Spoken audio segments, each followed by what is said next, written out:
Are you having problems with your stream? Is it laggy? Is the quality not quite where it needs to be? Do you find that your CPU usage is incredibly high? Ways to fix this coming up. This is Gen X Gaming.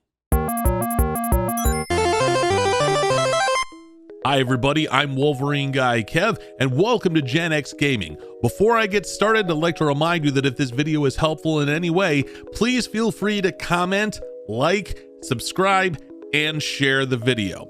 Now, I use OBS Studio, so the things that I'm going to cover in this video are going to be specifically applicable to users of just plain vanilla OBS. However, a lot of this is transferable to Streamlabs OBS. The settings screens are very similar. So what we're going to do is we're going to open up our broadcasting software, be it OBS or SLOBS. Right here is the general tab of the OBS settings window. We're going to take this down to output.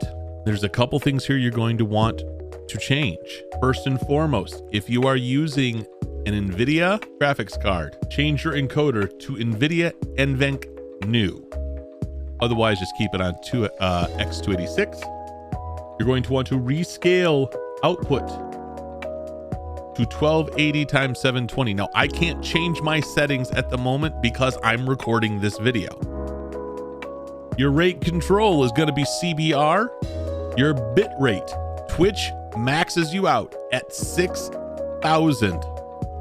However, unless you have a really good connection, a really good modem that can handle it, drop it down to 4,500. Besides that, Twitch will throttle you unless you're a partner. So 4,500 is good. Never go below 2,500 ever. Your keyframe should either be 0 or 2. 0 will be auto. And spoiler, it'll just make it 2. Preset is quality, profile is high, max B frames is 2. Now let's kick it down to the video tab. Your base canvas resolution is the resolution of your gaming monitor that it is going to be pulling your game capture from. So that has no bearing whatsoever on your stream. However, if you ever decide to change the base canvas resolution, especially on OBS, you're going to find it's a pain in the butt to rescale all of your overlays to fit inside the window.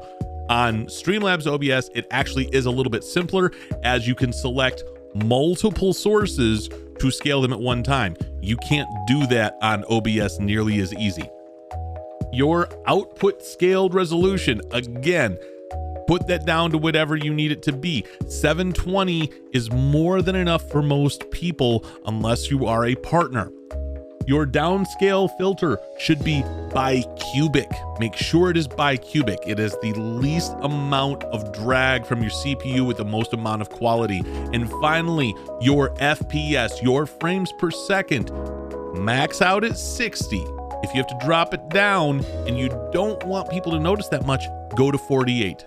It'll be barely noticeable at all. Otherwise, kick it down to 30. I personally like to have a very smooth stream, so I keep mine right at 60, and I'll change all the other settings. I'll leave the FPS for dead last.